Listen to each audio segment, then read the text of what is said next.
folks a minute to get in before we really start. And then we are also going to, you should have all gotten a little pop-up that we are live streaming this meeting, just in case anybody wanted Before to we join really but couldn't start. make it. All right. I think everyone has made it in from the waiting room. So just to start us off here, we are just having essentially an informal meeting. I'll moderate just for ease here, but no pun intended. Um, so the goal here is to, answer specific questions that folks have about the process, the procedural pieces of filing the final report or other sort of procedural pieces for the application for stakeholder compensation, stakeholder group compensation. So we will do our best to answer questions live, and anything that we don't have an answer to, we will do our best to issue something in the docket as a follow-up to answer any questions. So with that, I think I just would like to open up to the attendees. You can use the raise hand function, and I'll just see if we can answer your questions.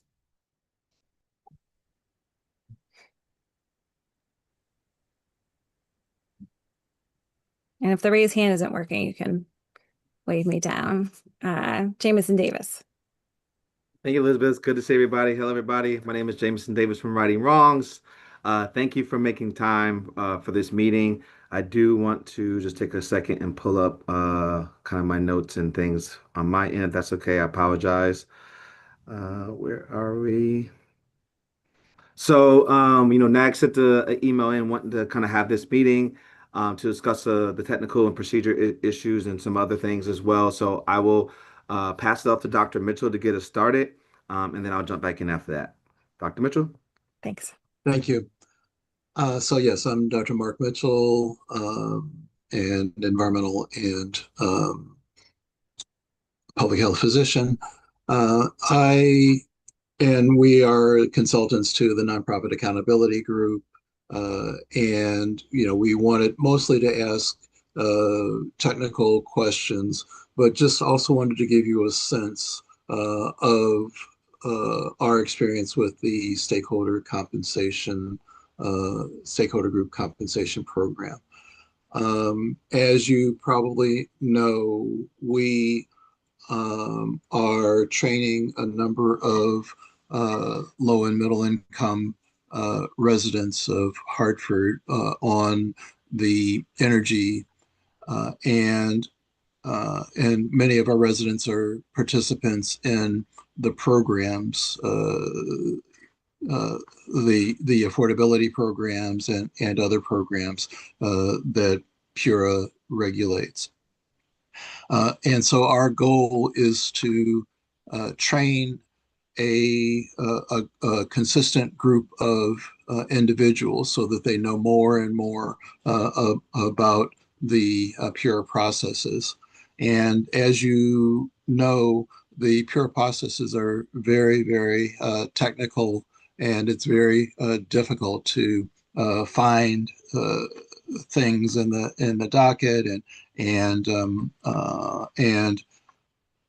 to find out about the programs and to get background information so that we can host our workshops. We hold a series of workshops, from 2 to 5 workshops, depending on how complex we anticipate the docket to be, and then try to provide the means so that ordinary people can participate, can learn about it, and can provide input that we then sort of translate and bring to the docket, so that we can present to PURA.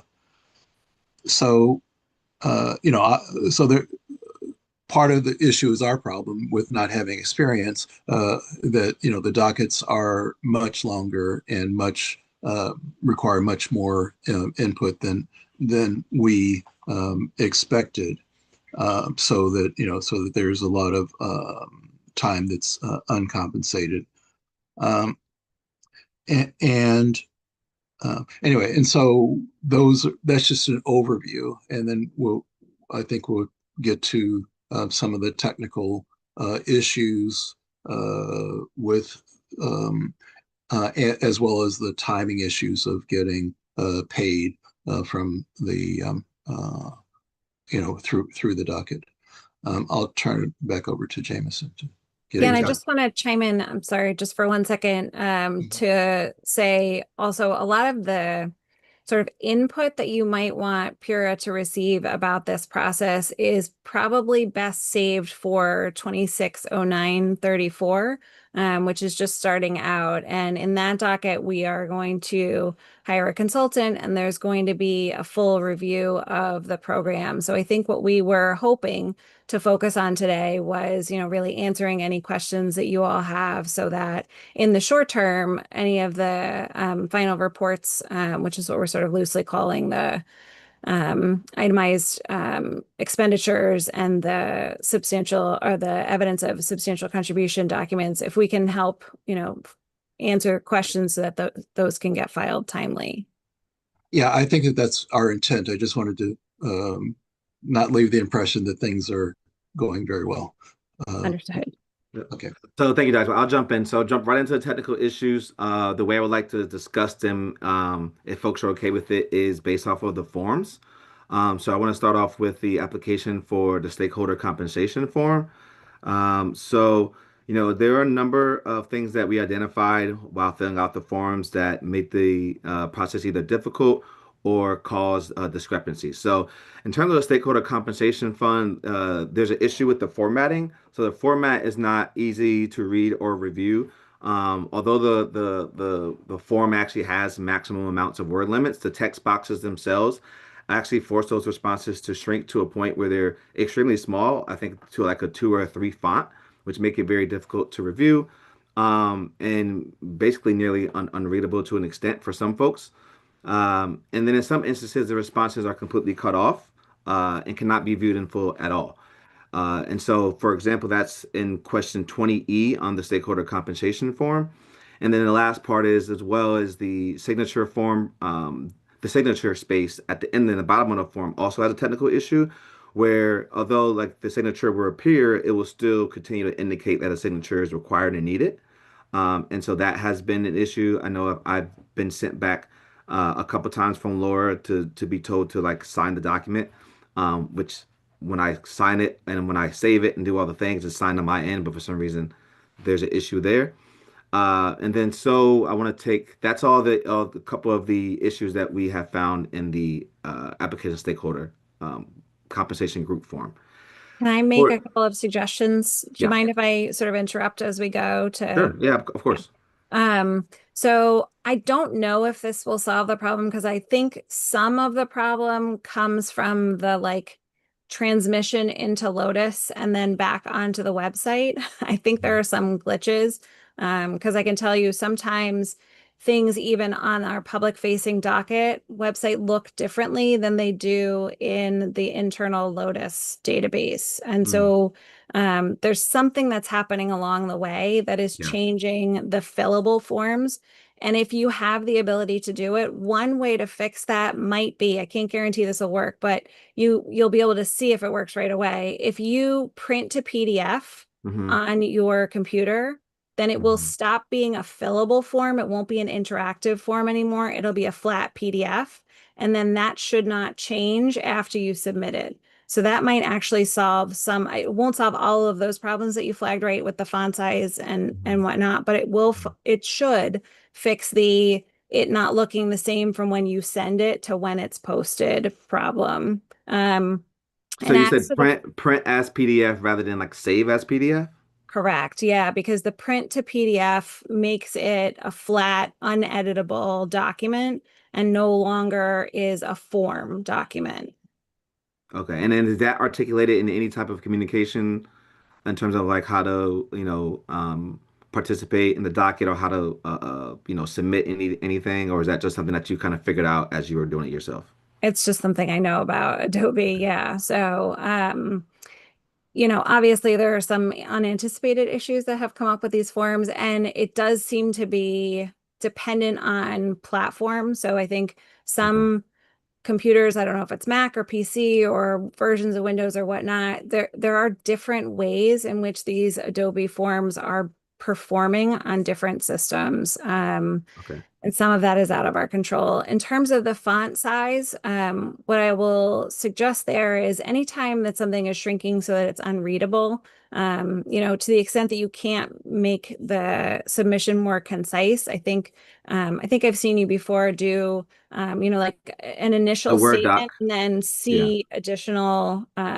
document. And Mhm. so I think Oh, I think we lost you, Elizabeth.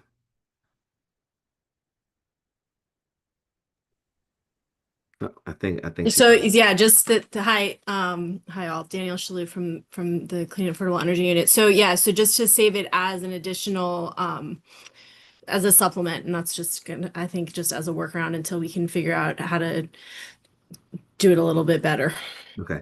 So I do want to acknowledge that. Thank you for that, Danielle and Elizabeth as well when she jumps on. We have been doing that. Hmm. I believe we did it in if not all the dockets, definitely majority of them.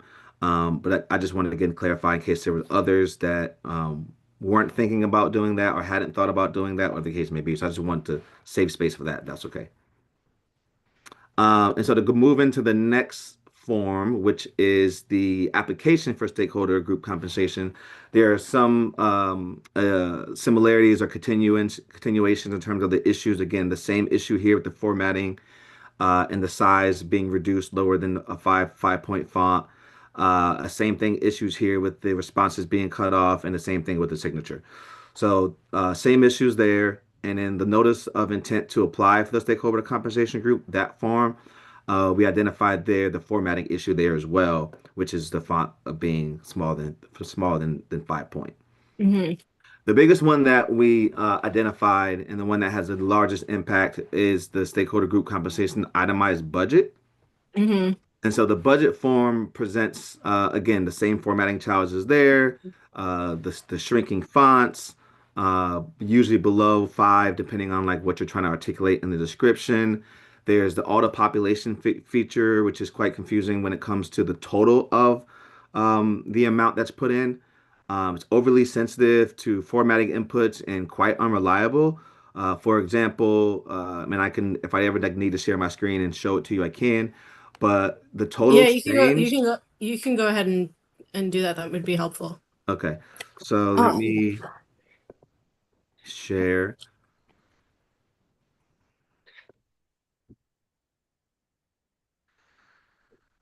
Mm, Oh, no, sorry, wrong one.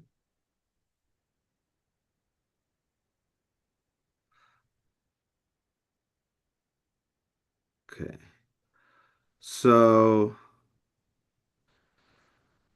let me pull up my information again.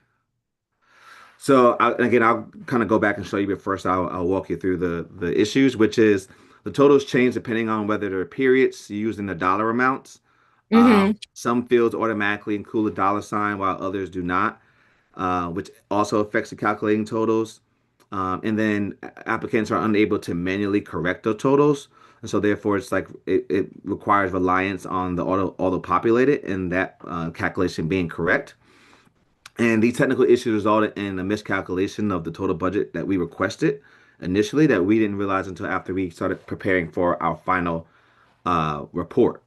So Hmm. NAG was initially approved for $83,764, the amount that was generated by the auto-populated function. We stood by that function, stood by the budget in terms of what was inputted in the budget. And so the correct amount actually that was based off of the actual numbers that were in there is 99,764, which is a discrepancy of 16,000. NAG's final expenses were a total of 94,714. And so the final Hmm. discrepancy is actually $9,950. And so to date, we still can't identify why this discrepancy exists. What line item was not incorporated into our the final number at the bottom. And so I'll move that and show you here now. Can you see both of the um, itemized Yes. budgets on my screen? Okay. Yes. So for example, I'll work on the left, so you can follow my arrow the top Mm-hmm. left right now. This is the one that we submitted originally, and so just I'll just pick like maybe anyone like right here where it says you can see it says 83,764. If I were just to put a simple period there, that jumped to 243,764. And so Oh, interesting. Okay. if I take that period away, just like I put it in there, it's still showing 243,764. And so Okay. there's a clear issue, and I can't even like right now, if I try to fix this on my own, there's nothing that I can do. If I were to go in here and try to, make it 90,000 because that's what I know it is, or whatever the case may be, it won't happen. Right. Okay. And so that's an issue we obviously definitely wanted to raise because that has a huge impact on the payments of the executive team because obviously the executive team is what's paid last in our instance because we receive additional advanced funding specifically to put on the workshops, and the executive team is not paid until the absolute very end, until Mm-hmm. the docket's closed. So if there's a discrepancy in funds, then that means it's coming out of the pockets of the executive team. Okay. So I will stop sharing my screen there if that's okay. Sure. And let me just pull up my notes really quickly and make sure I hit all of my points. And I do apologize for the delay. No, take your time. Um, and then the other last one as well is the evidence of substantial contribution, which is obviously the final docket, or sorry, the final form. And there are also, again, some of the same formatting issues that we articulated previously, but the auto-populated feature here also is a red flag and an issue that causes problems. Again, it auto-populates, so you're not allowed to make any type of corrections. And so that's actually how we were able to find the discrepancy is that we weren't able to make the corrections, and we, were able to kind of go backwards and realize that the issue was actually bigger than what we had known. Um, and I believe that is all the technical issues that I have. I will open the floor to my colleagues and peers, as not just only from NAG, but also from other organizations that may be with us today that may have had their own or similar technical issues. Thank you for the opportunity. Thank you, Jameson.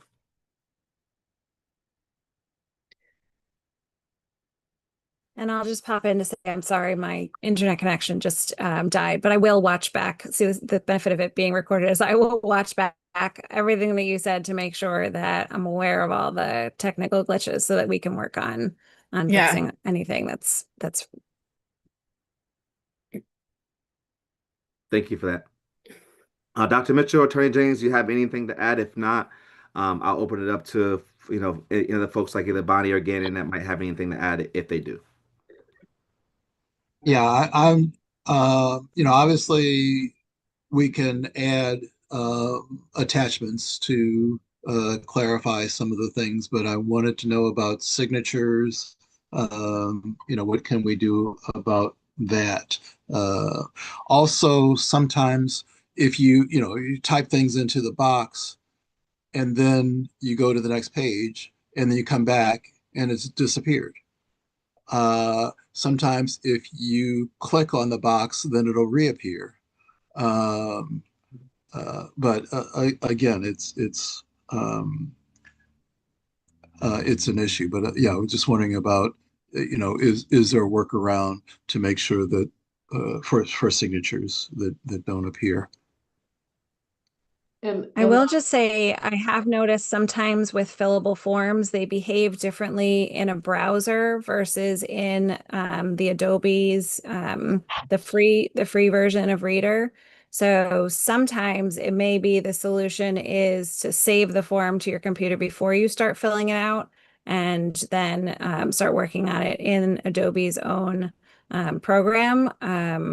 Obviously, it should perform the same in a browser as it does in the Adobe program, but unfortunately, it doesn't seem like that's always the case. And I don't know. Yeah. I think that is way, way, way above my pay grade to try and figure out why Adobe forms aren't consistent across platforms.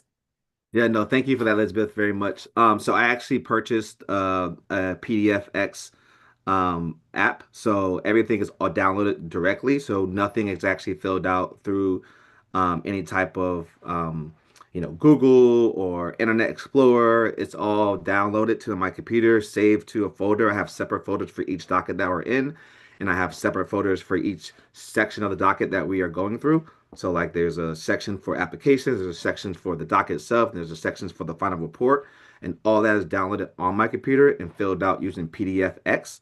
PDFX is the application that I purchased specifically for my work with Pira, because I knew there would be a lot of PDF and a lot of just PDFs being thrown around and being need to be filled out with the forms.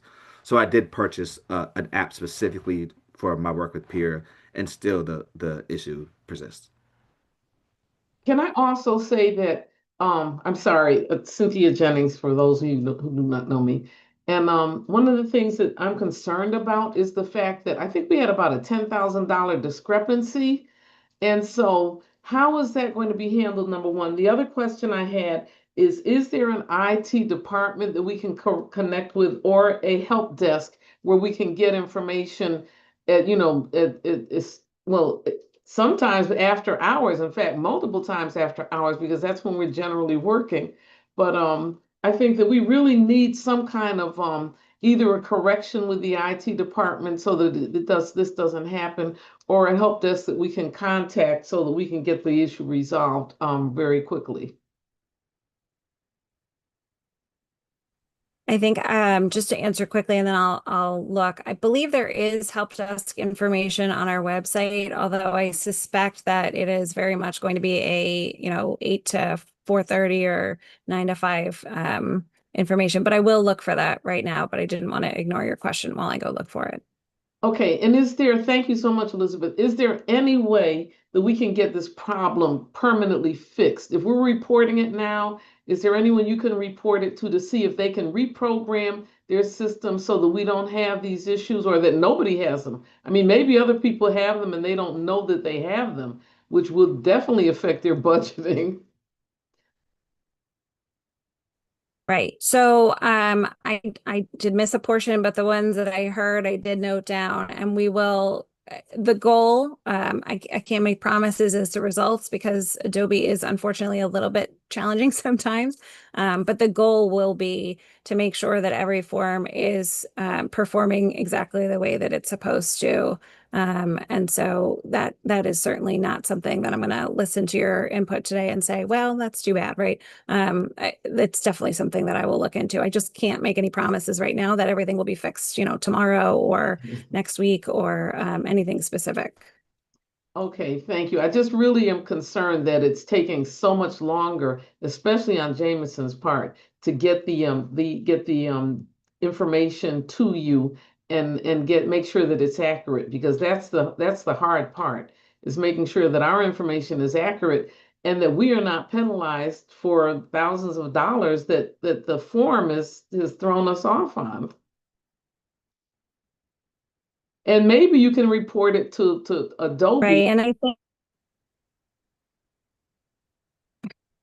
No, I was going to say report yeah, it so to I think Adobe. two things. One is I did miss a little bit, so I'm sorry to ask clarifying questions, but it sounds like the individual line items were accurate and it was the sum at the bottom where the problem arose. Is that right?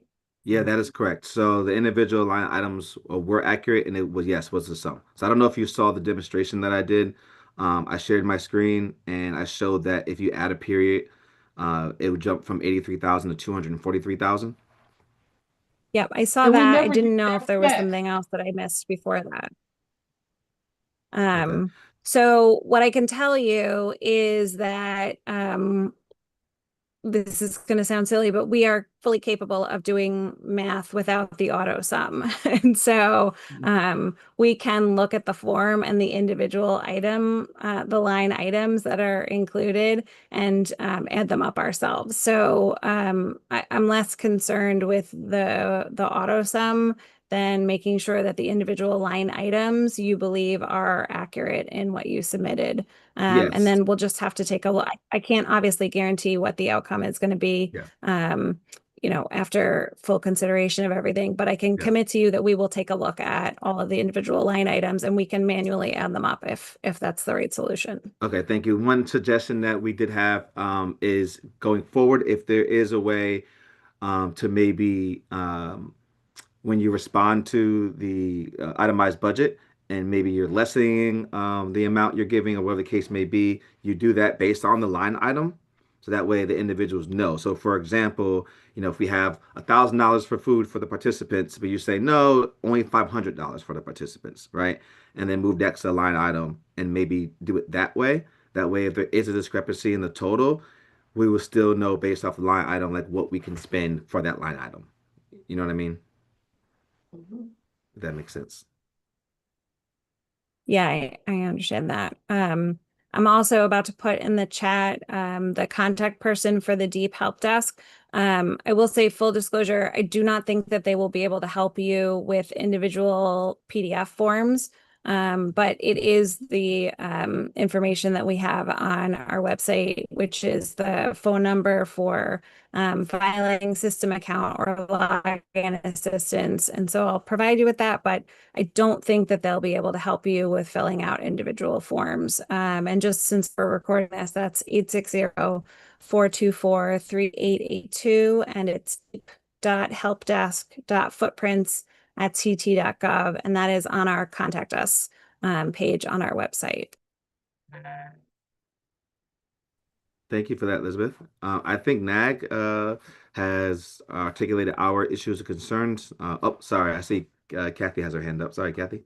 Hi, I'm just wondering with the help desk, even if they can't help with the with a PDF form issue, is it still good to sort of log with the help desk that there was a problem so that it's on record with Pura that there's, that the person is having difficulty getting their document filed? I think that that would not be the most effective way to let us know. I think the most effective way to let Pura know would be either to be in touch with probably the case coordinator or with Docket Control about challenges with submitting documents to Pura. That's going to be the most effective. We hear that from you. Okay, so the case manager or the Docket controls that what the person's called? Okay. Right. So for the Pura executive secretary will get you to Docket. That is the pura.executivesecretary@ct.gov, which again is on our contact page. And there's a phone number there, which is the 860-827-2836.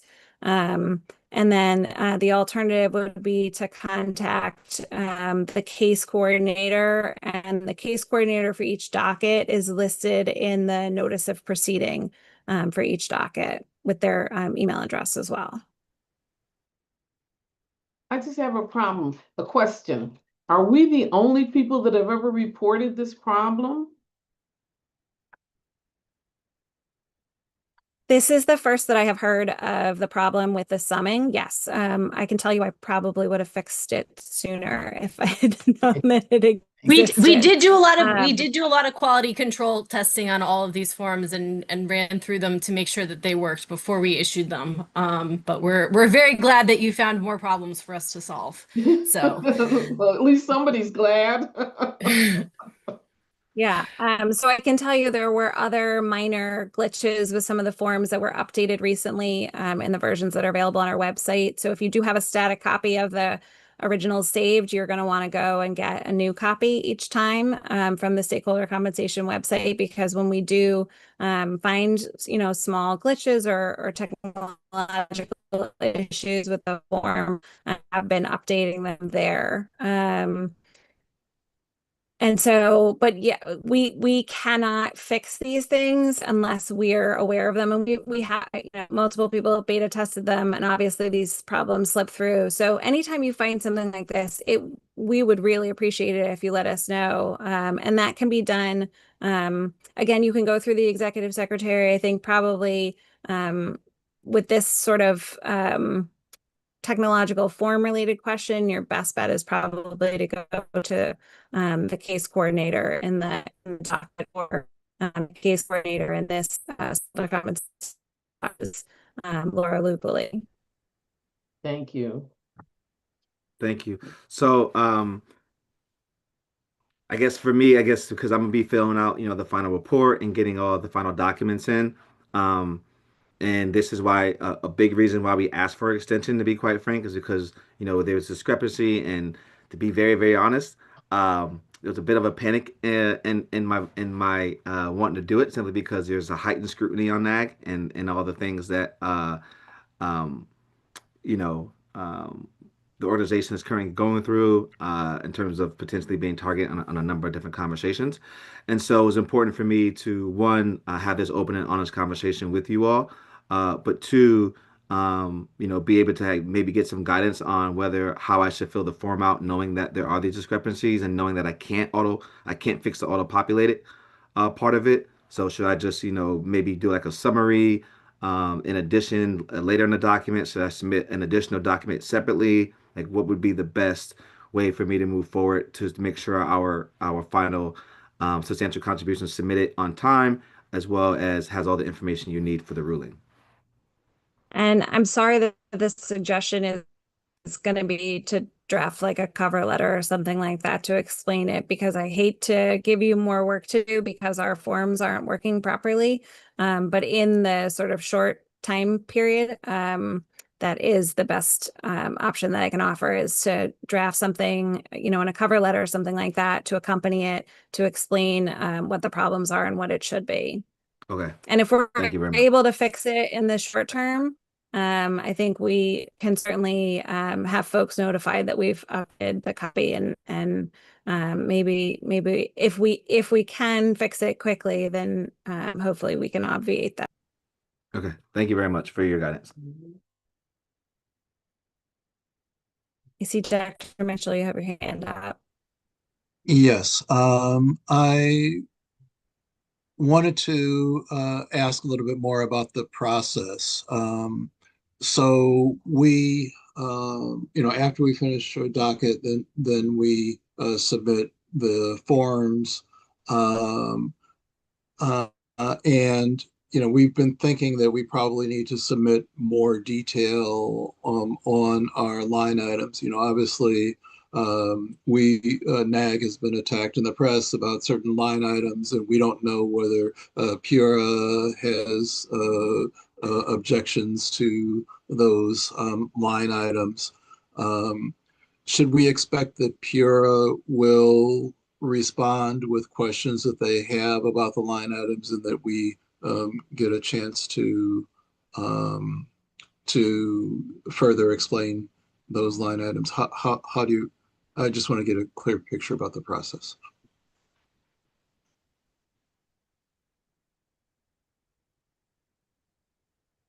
I'm anticipating what questions might be, so this might be a helpful slide. We'll get the slides posted into the docket afterwards, but I think perhaps this will be a helpful reference point, and hopefully you all that. I know my connection is a little quick. I think I'm going to turn my video just to bandwidth here. But if you're going through and have submitted your descriptive expense itemized expenditure form, and you have included the documentation of the expense, and you've finished your narratives of the evidence of substantial I can't see contribution. a slide yet. Sorry, Elizabeth, why don't I? Oh, there you go. There it is. Okay. Okay. So I think what I was trying to say is, if you've submitted all the information that's referenced on the slide here, and we still are unsure about how the expense is related to the participation, then we certainly can ask for more information. You, of course, are welcome upfront if you see an expense that really just doesn't make sense based on the description and based on the documentation where you think it's not going to be obvious to Pura what the relationship is or how it is related, then you can of course include that information up front. Again, in a cover letter or something along those lines. Does that make sense? Yes, that does make sense. Um, I specifically had wanted to find out about overhead expenses. NAG does not have an office, and so we don't have regular office expenses. And a lot of times when in the past when I've defined overhead expenses, it's expenses that cannot be assigned to a specific um, activity. Such as, for example, heat in an office. You can't say that this amount of the heat was for this project. Whereas, what we're doing, like I said, most of what we do we would not do if we were not participating in this docket. And so we see the expenses as direct expenses, not overhead expenses. Do you agree with that definition? I just want to make sure we're on the same page. So I'm not trying to be intentionally difficult, but unfortunately, it's not a matter of whether I personally agree with something, but it's a matter of what the commissioners decide to vote on after the entire package is submitted. So I can't give you an answer on that, but I can answer or give you some information that can help um, to help you to get towards sort of a full compensation for all of your. If I just walk through a couple of these slides and hopefully you're seeing all of this. I'm really sorry about the technological glitches here today, but so I think the first question, right, is whether something is valid, and so that valid would be that it's incurred by the group, that there's evidence of that cost, and then it's related to the proceeding. And then the second question, right, is whether something is reasonable. And so when we're talking about establishing validity, we have in employee expenses versus contractor expenses. And so I think what you're getting at isn't those contractor vendor expenses, because those, of course, have their own invoices and receipts, and contractors need to be in the natural course of business, right, are always passing on a bit of their overhead to their clients. So when we're talking about establishing per expenses of the group, one of the ways in which some of those overhead type costs are can be accounted for, right, is that you can provide evidence of, well, so that there's two options. One is you can take the employee salary, the hourly pay, and multiply it by 1.5, which will then sort of include some of those free benefits that the organization is incurring by employing that person. The other option would be to provide evidence of the actual employee cost. And so that could be the fringe benefits, the subscriptions, the research platforms, et cetera. And so this is one way in which, an employee's hourly expenses could be, cost of the organization could be shown through this mechanism. Does that make sense? Yes, I understand what you're saying, although I think that the 1.5 is a low number. But yeah, but that's yeah.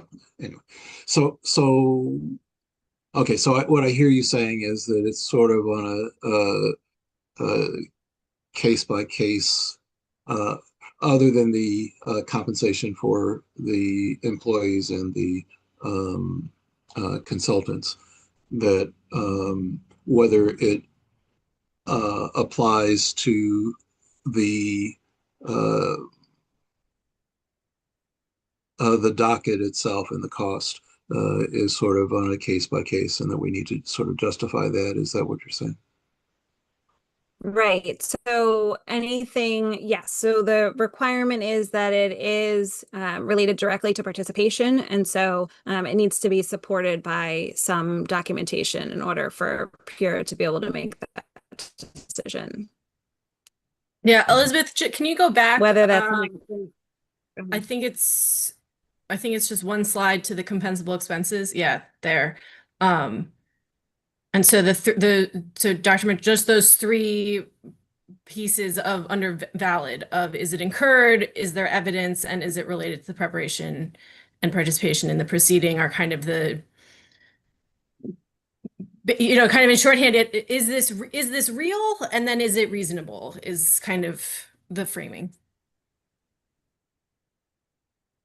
Okay, thank you.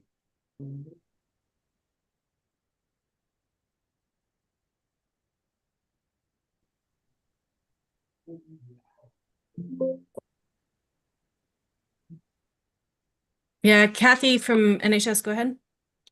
So if a stakeholder group is a volunteer group, I'm thinking of folks down here in New Haven. This is not specifically about NAG, but if it's a volunteer group, a grassroots group that doesn't normally get paid, but is, doing a lot of extra time to participate in the docket, how does that get handled, and can they get paid through the docket?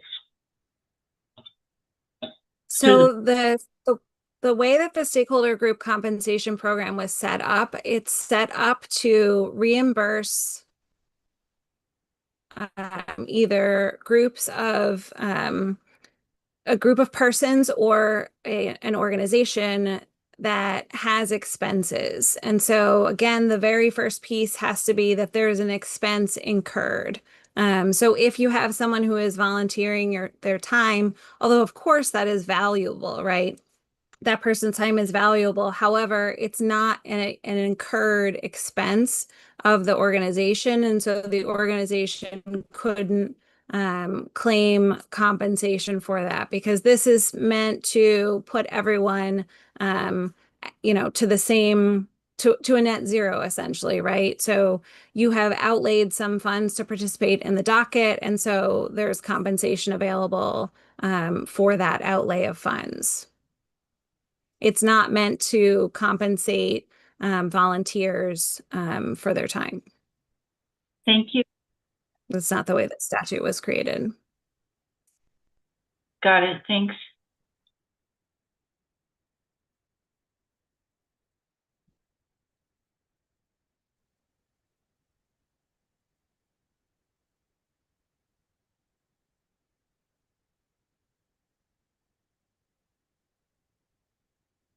Are there any other issues that folks have found that we can take back to in our technical review, or are there other questions that we can answer now?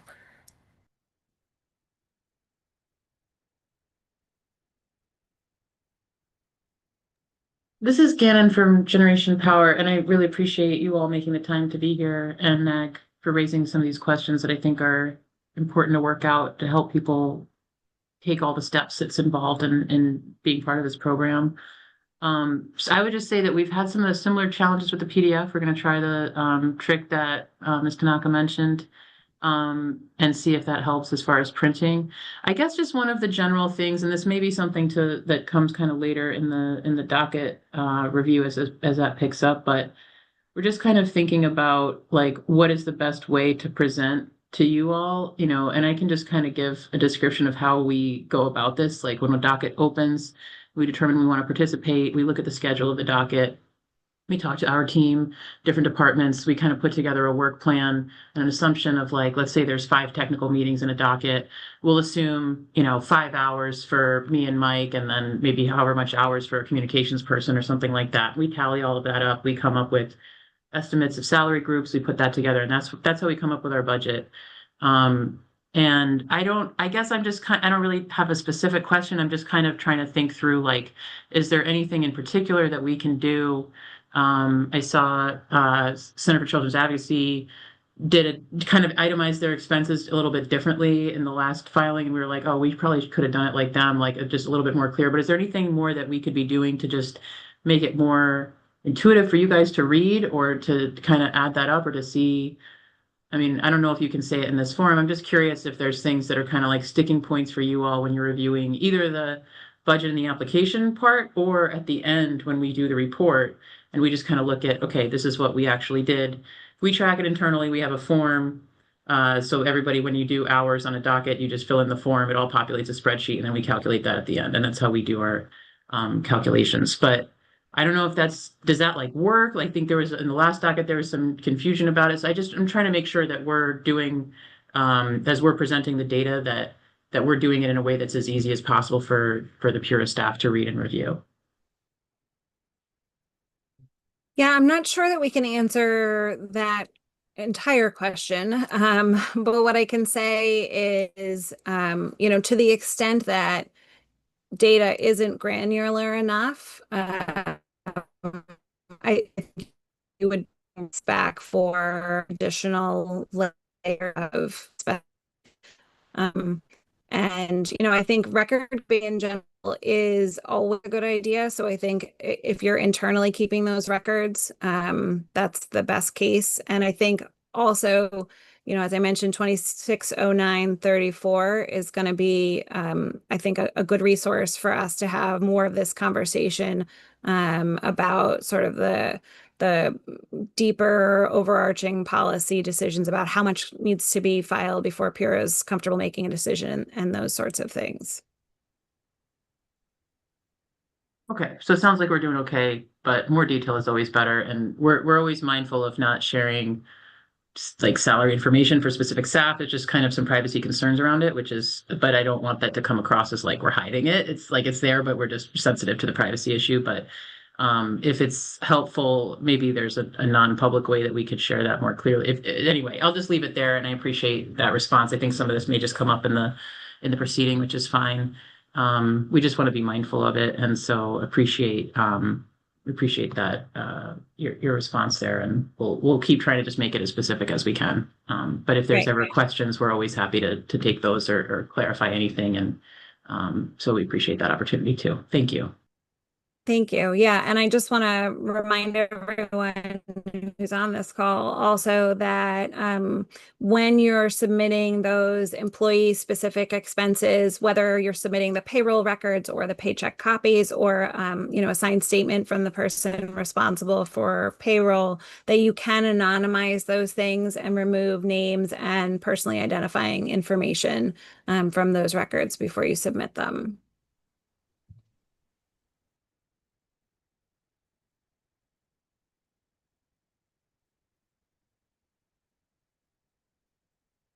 I know we're about to, sounds like we're about to close things out. I did just want to take a quick, very, very quick minute and just acknowledge the fact that, even though NAG, has identified some process and potential technical, issues that need to be discussed, I do want to take just a very quick second, but not, I just want to take a minute and just say the people within Pure we greatly appreciate. um, the folks that we are in contact with, whether it's Robin through email, or whether it's Danielle, or whether it's Elizabeth, or whether it's Ermelinda or Laura, um, the experience that we've had with the people has been above and beyond. So I just want that to be out there because, where the processes and procedures are behind, at least the people aren't. And the hope is that we're speaking up because we want the forms and the policies and the procedures to match the individuals who are working in the office. And so that is really our goal of meeting with you today, and to continue to have conversation with you all about how to make this better. Because the folks who do work for Peer are folks that I would love to get to know better and have a beer with and just hang out with. So I just want to put that out there because the issues are the issues, but it is important to me at least to acknowledge the fact that when people are given the opportunity to act, that it usually works in a way that moves things forward and helps everybody. So we are grateful for the peer staff for all they've done and how they helped us. I think we're quite different from our first docket to the docket that we're on in terms of the way we are doing things and how we are handling and getting things done. And that's only because Robin and the group that I mentioned have really helped us better ourselves. So just wanted to put that out there and acknowledge it. And thank you. Yes, I also wanted to thank you. But before we break, I had a specific question. Um, and that's about whether we can join multi-year dockets and get, funding from the Stakeholder Compensation Fund to join multi-year dockets. We tried to apply for a docket earlier this year, and we said, oh, you should be working in a different docket, which is a multi-year docket. And so, I would suggest that, um, and I don't know whether you can change this now, but that there be uh, for dockets to go on for more than a year, that that we be able to request um, stakeholder compensation um, in those dockets if they're expected to go on for a significant period of time. And just to clarify, so this is a docket that was open maybe too long ago that either the stakeholder compensation program didn't exist yet or you're well past the initial application period. Is that what you're talking about? Yes, yeah, the application period is it 2 weeks or a month? Anyway, but yes. Yeah, it depends on the docket. So it's often 2 weeks, but sometimes it's 2 weeks from the date an application is due. And so it may not be actually when the docket begins that the 2 week deadline is set from. But it is typically 2 weeks. So it's certainly not a question that I can answer now. Just sort of in general, though, is if there is a docket that you're looking to participate in, you can always file either correspondence or a motion asking, for permission to participate and for compensation. That's not a guarantee that it'll be successful, but it's typically the best way to find that information out and have it be, sort of appropriately routed would be to file that motion or correspondence that we can respond to. Okay, thank you. And I had one more thing I wanted to talk about, and that is payment. If we participate in a docket that goes for years, that ends up with us getting paid at the end of the docket years later. So I think that if there's some kind of standard way that the not all the participants, because they get advanced some monies advanced for for day-to-day expenses, but for the consultants that are on the project that are working with the project, I think if there was some kind of standard payment procedure so that we would at least know and be able to calculate it, other than if whether or not we substantially contribute to the docket, because I think we really have. And I do look at Pura as our ally, and I'm looking for them to at least come up with a way of making sure that we are provided a way to be paid so that it will not discourage and eventually just disrupt the operation of our program.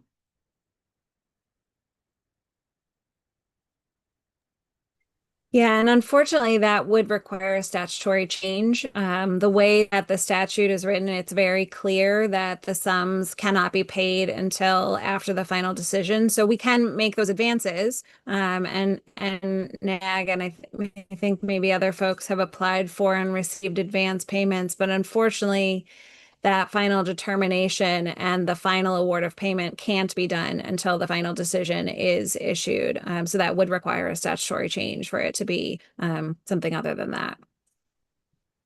I mean, in many state agencies, they have a retainer for the consultants. So you can't get that last and final payment until the rest of the money, until the decision has been made. But prior to that, I'm wondering if we could, if we can look at, or we can have someone determine whether or not that's the procedure as it is with most state agencies and their consultants, or whether or not Pura has a special setup where we can't be paid until the end, because if we're paid, we start in 2026 and the docket ends in 2028, we get paid in 2028. So it's because this is the stakeholder group compensation statute and it's not Pura paying for a consultant. And so that is unfortunately just the way that that is set up, that the only way we get to this sort of last step here of issuing the award letter, approving payment, and that final award of payment is that statutory trigger of the final decision being issued. And so we can make advance payments, those can be did, but I do understand that there is a risk to all of those payments, because you do have to then ensure that you demonstrate that substantial contribution. But unfortunately, that's just the statute that we're left with. Okay, thank you. And I should say, as you see these slide decks, I think it's in an earlier slide that maybe I didn't show, but those little notes up in the pan corner, as you're going through, let me find that, as you're going through those little pieces up there, which I was sharing and I'm not currently sharing as I'm realizing I got it, talking Elizabeth. about this. But it's up now. Those little pieces up in the corner there are showing the subsections that apply to, am I not sharing again? Did it just disappear? Yes. Okay, let me try one more time. Okay. So those pieces up in the top hand corner, that A4 here, right, talks about where in statute 16-19C the various pieces are. So if you look at this, right, E and F are where you find in that statute the discussion about making those final awards of payment. So as you track through, after I post these, as you track through the various slides, they all have, not all, but many of them have references to this subsection of the statute that the information can be found in. Thank you. In that little tag up in the corner.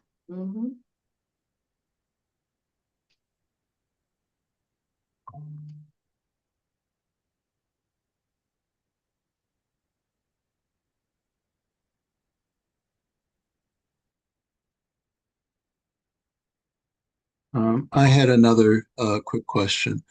If we participate in a contested docket, um, then then we would need to be an intervener in that docket. Will we also need to be an intervener in this docket, the stakeholder stakeholder group compensation docket?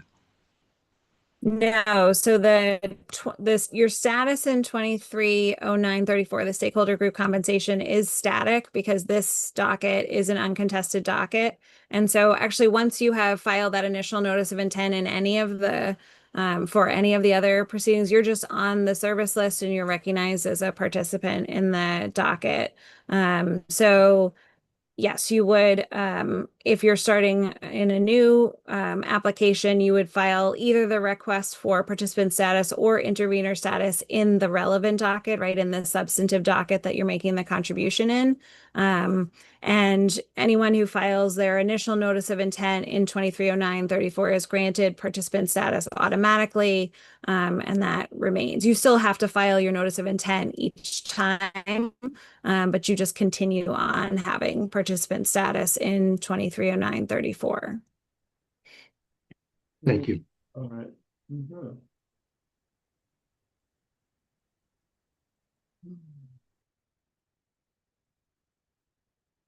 One more call for any other questions. And again, we are here if you file correspondence or motion in the docket, we see those and read every word. Kathy, go ahead. I'm getting in the weeds a little bit, but there's sometimes there'll be a docket and then it'll have reopeners. I'm thinking there was one that I was involved in that then turned into 3 reopeners. When is the docket at an end?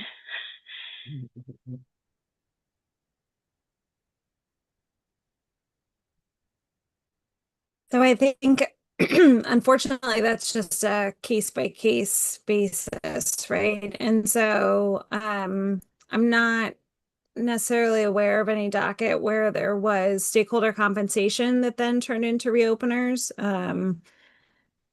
So I think we haven't addressed that issue yet. And part of that is a little bit limited by the way that dockets are identified, because a docket is only eligible for stakeholder compensation if it fits into certain categories. But I think also the question is, did the group apply for and make a substantial contribution in the original docket, or was the original docket cut short such that the reopener is where the actual substantial contribution is being made? So I think it really just depends on where the substantial contribution is made.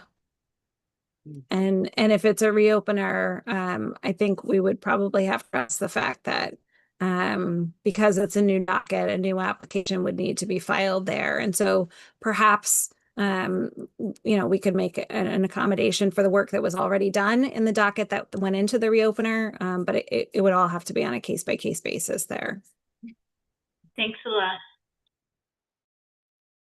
I just wanted to say thank you because this has been an extremely informative meeting and very helpful for how we do business during the rest of the year. So we appreciate your time and your explanations, and we will be back in touch. Thank you, and we really appreciate your comments about the forms. As much as I'm just stressed that they are broken, I would much rather know sooner than later. And so, I want to make sure that you all know that if you identify things like that in the future, please do not be shy, and please reach out to the case coordinator or docket control so that we can get things fixed as promptly as we can. Because we don't want you all working with broken forms. That is the very last thing. These forms are supposed to be helping you apply for compensation. So if they are impeding you, we want to be able to get them fixed. Thank you.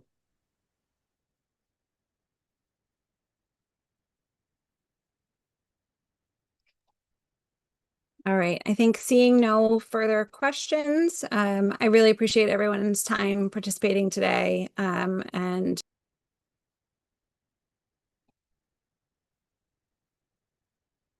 Yeah, we certainly appreciate your time. So thank you Yeah. so much.